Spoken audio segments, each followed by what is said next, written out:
And good afternoon now, everybody. I think the first thing to say is that I'm not Heather Regan Addis. Okay? Unfortunately, Heather has the lurgy. Okay, nothing too serious.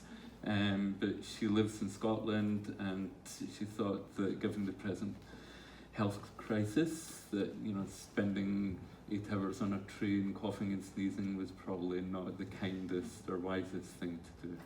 So I was asked kind of very much last minute if I could give her talk. So my talk, get my excuses in now, is not probably quite as polished as Heather's would have been, so I don't have a big slide presentation or anything like that. It's like the last talk. So yeah, I work for the Mindfulness Association.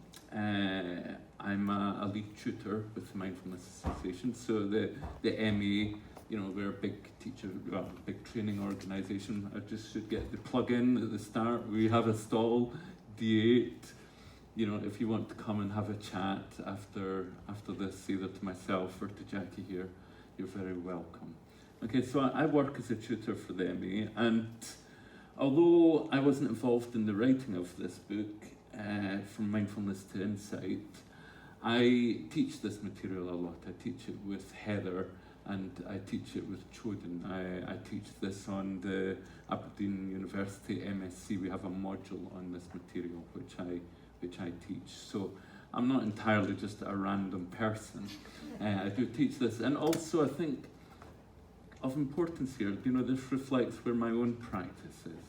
This is my own practice I'm talking about, which is why I was quite happy to step in at the last minute, because I feel like I'm talking about my own practice.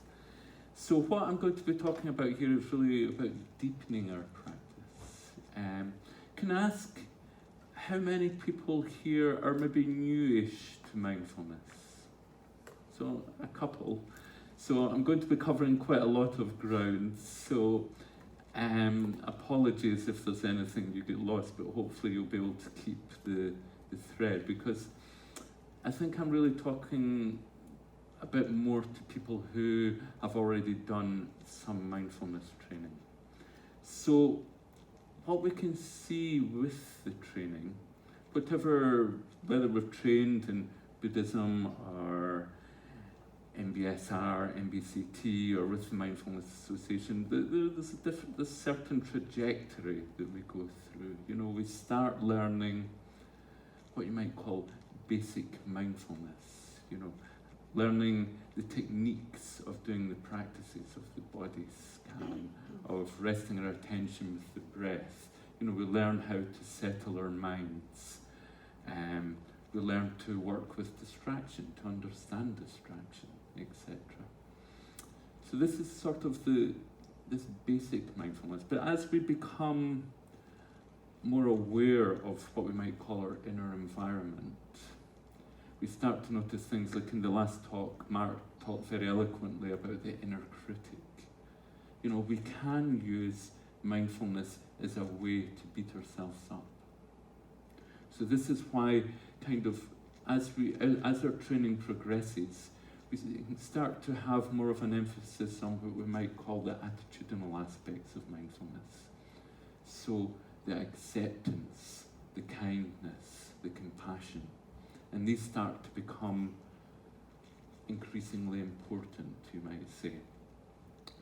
And when we go through this training, this sort of sets the groundwork, sets the conditions for what you might call insights to arise. And these insights can start arising from the very start of our training. Just seeing the habitual patterns that we get caught up in, etc. So we have these little aha moments as we go along. And I'll just say something actually very briefly. I'm aware of the time here. I should say that this isn't going to be me just talking at you for half an hour. We'll do some practice, but I'd like to say a few things first.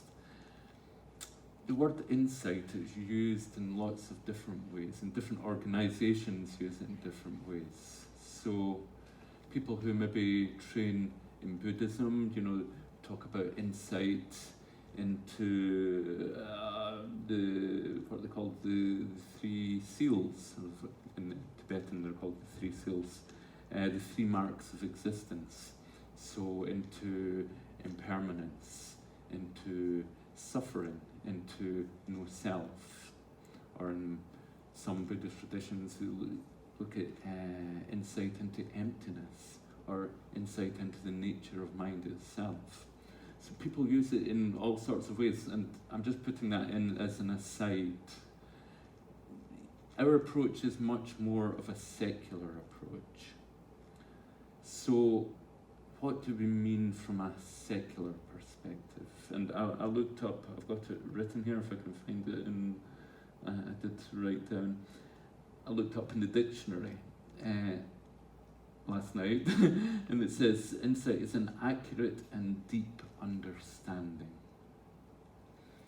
So, with the secular approach, this is what we're doing. We're looking more deeply. And this can mean all sorts of things. It can mean just these little aha moments that we have when we do our practice. When we see something maybe from a slightly different perspective and think, oh, sometimes my experiences, they tend to be oh no moments rather than aha moments, which again is where this kindness comes in. So we don't just go into beating ourselves up. And sometimes these insights, shall we say, can be deeper. And quite often we talk about deeper, we use this language of deeper, because people, I think, have a felt sense to talk about something coming up.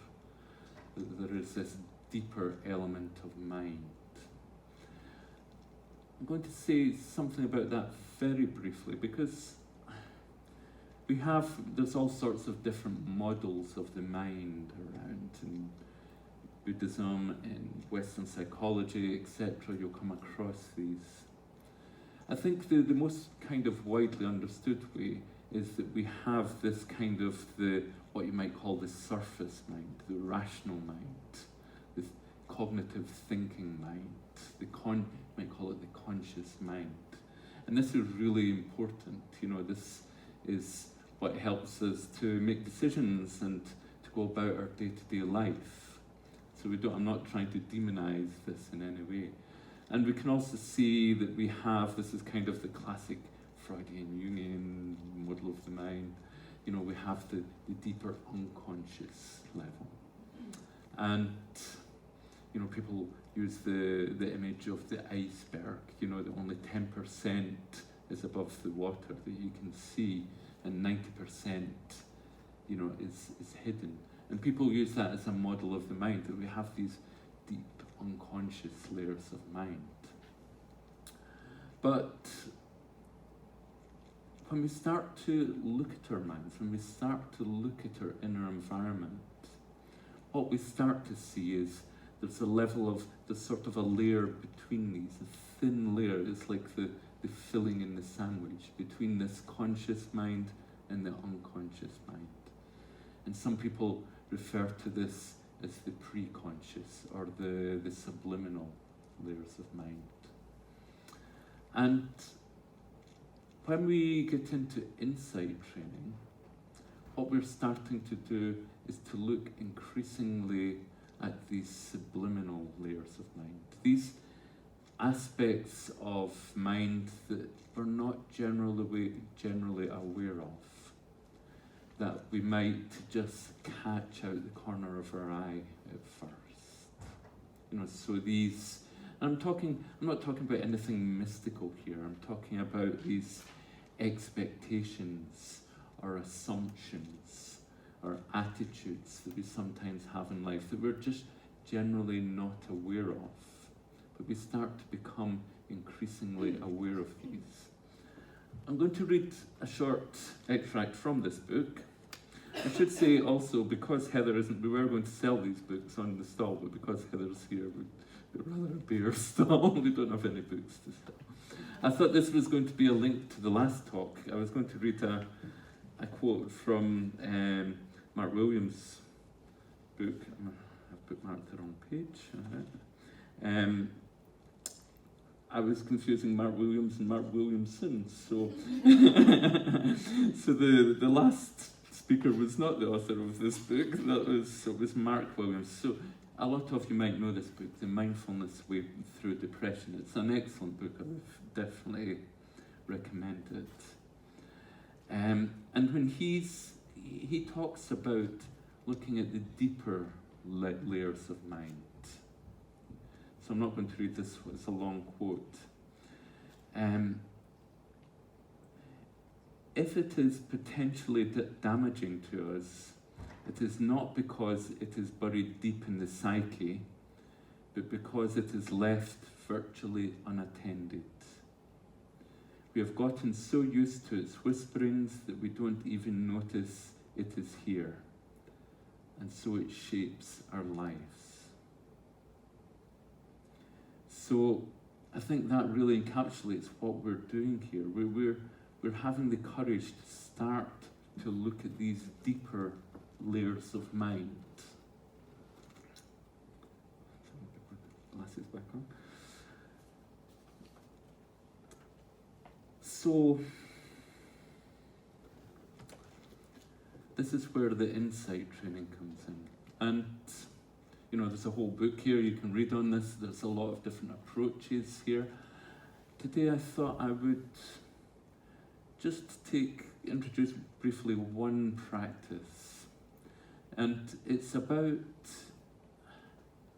looking at how we engage with thoughts. Okay, so I want to separate here that there's a difference, and this is something as you train in mindfulness you become increasingly aware of. There's a difference between thoughts and thinking. So thoughts arise, thoughts naturally, spontaneously arise in the mind. We're not trying to get rid of thoughts. But what we're doing with mindfulness training is maybe not engaging with the thoughts. But what we find is that we repeatedly engage with the thoughts. So this practice that I'm going to introduce here is called backtracking. And it's about becoming aware, or giving ourselves the opportunity to become aware of maybe the more subtle processes in mind, these subliminal processes that lead us to engaging with our thoughts. So I'm aware I'm skipping a lot of stuff here. It's quite often easier to do this in hindsight. Okay, to do it because it can happen so quickly. We're sitting here, watching our breath, and the next minute we imagine that we're lying on a beach in Ibiza. Okay? Never been to Ibiza, but work with me. And so what we're going to do, and we have this chain of what we call associative thinking, or one thought leads to the next thought leads to the next thought, and this can go very quickly.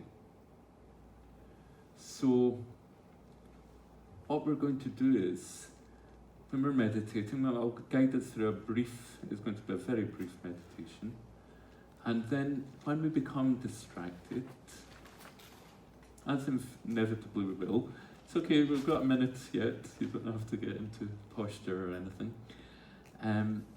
We're going to kind of stop meditating, and we're going to just take a moment to just sort of see if we can follow back this chain of associative thinking. So we might realize that we're on a beach in Ibiza.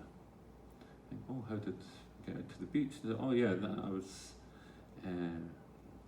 holiday last year, and I was thinking of the taverna that we had, that meal in that we went every day to lunch, and then think, which reminds me I was thinking of what I was going to have for lunch today, and that grew from the fact that maybe my tummy was rumbling a wee bit. So when I'm talking about thoughts also, I don't mean just this narrative running through our minds. I mean sensations and emotions, these mental objects passing through our mind. So we're going to see if we can follow back this train of thought just to the initial thought. And if we can't, that's fine. Sometimes we just get lost in a fog. That's absolutely fine. But just seeing if we can follow back to this moment of when thought becomes thinking, when we engage with thought.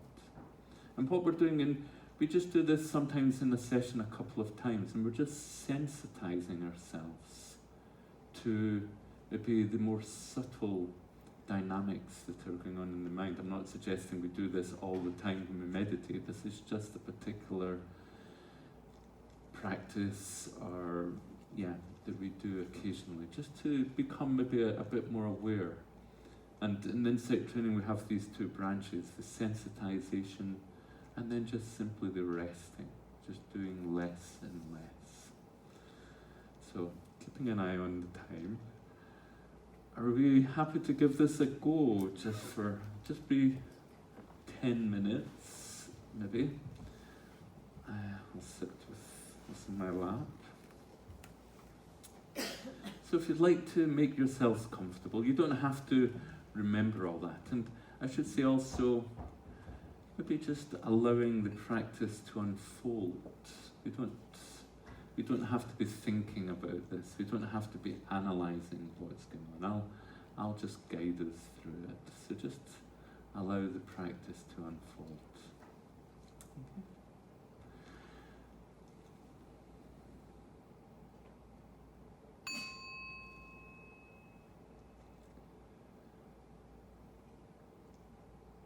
So spending a moment just noticing how we're sitting just now. So maybe you might want to have a little wiggle, just see if you can make yourself a little more comfortable. Possibly noticing the feeling of the floor beneath us.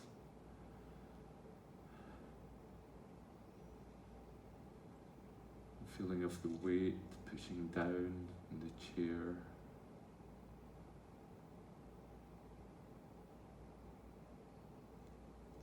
And feelings of warmth or coolness.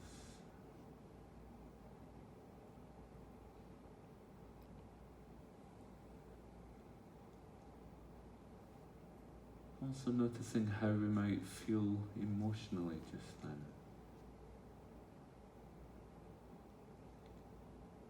What sort of a mood might we be in today? There's no right or wrong here. So just seeing if we can accept how we are in this moment.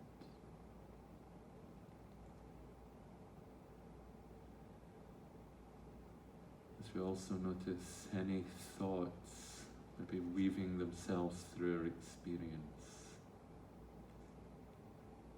Don't have to get rid of these.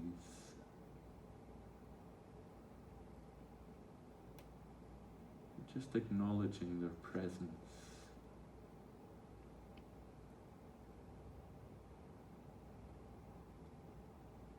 Gently and kindly, just finding the breath in the body now.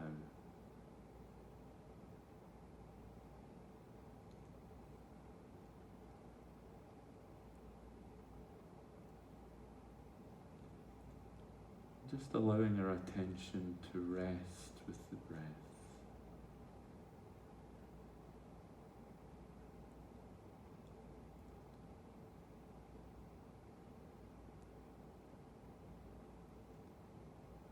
Either allowing the attention to rest where we can feel the breath most strongly, or just having a general sense of the breathing body. Sitting here.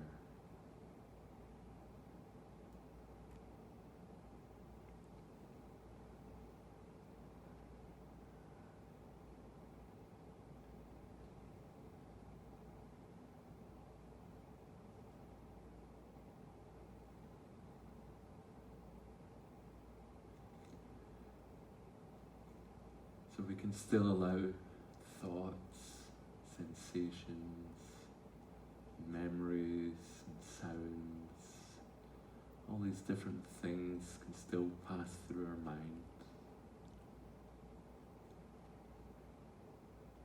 It's simply allowing attention just to rest with the breath.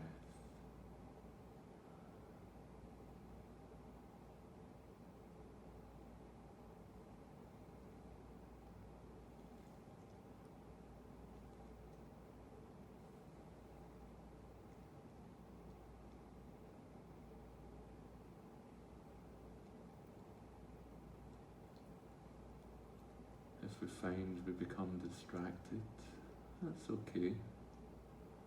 Doesn't mean we're doing anything wrong. We can just gently, kindly bring our attention back to the breathing body.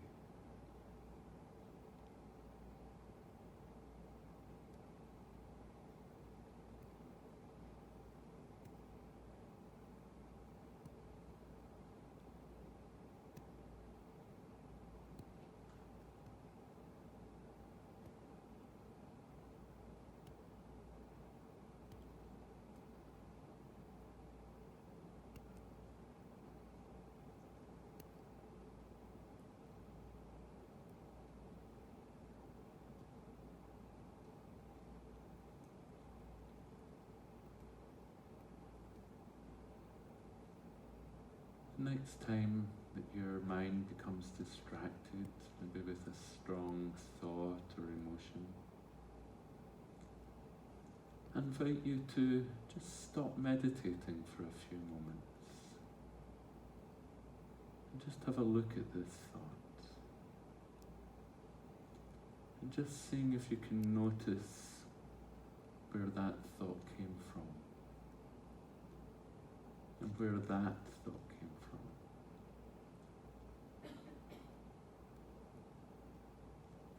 And we don't have to go into analysis here of why one thought leads to another. Just noticing the process.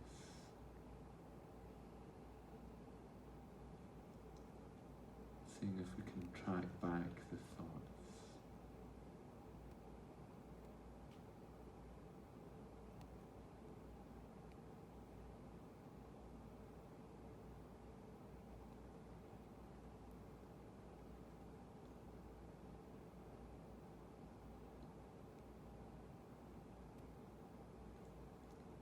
And once we've backtracked as far as we can go with the thoughts, just bring your attention back to the breath once more.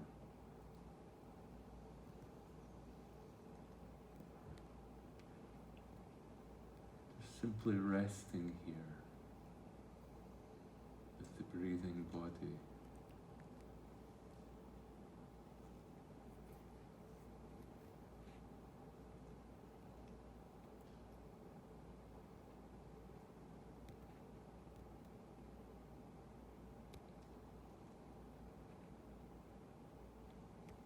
And if we become distracted, it doesn't matter how far, how long we might be distracted for.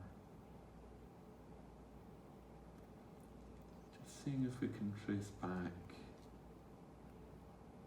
just this train of thoughts.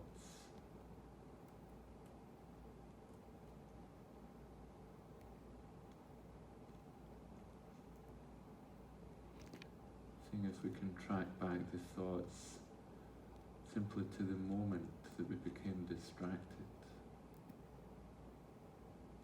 Just seeing what we might notice there. And as we approach the end of this short practice, just letting go of the backtracking exercise, letting go of the breath.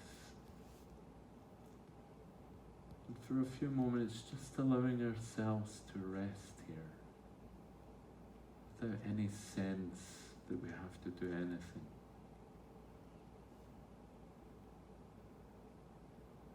So we don't have to meditate, we don't have to try and be mindful.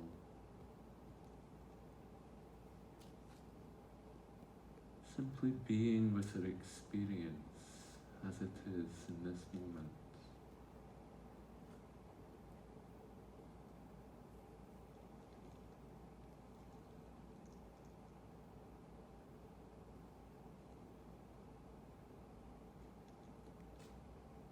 And as we come to the end of the practice, possibly making a wish or an aspiration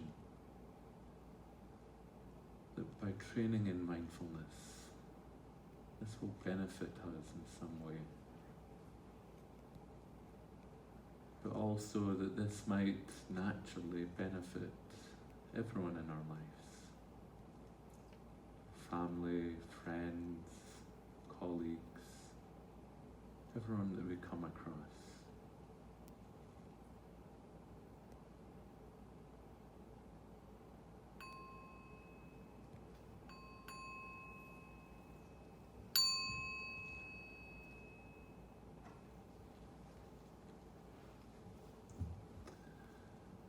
So thank you, everyone. I think I've got 3 minutes. If anyone has any comments or questions, it would be nice to, if you'd like to share anything that maybe came up in the practice. I think there is a microphone here. Would anyone like, or I've stunned you all into silence. I think there's a question up the back, this lady right at the back row over there.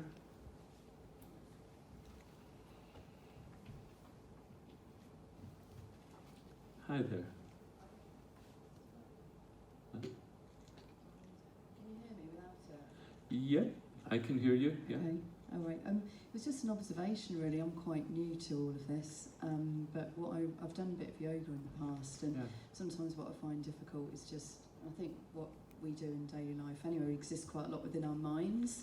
Yeah. Certainly with my work as well, and I quite like the way you talked about the breathing body. Mm-hmm. I've never heard that before, and I really like that because it feels like we are, body and mind are all as one, and sometimes I think they can be treated separately. Yeah. So I just really enjoyed that. Thank you.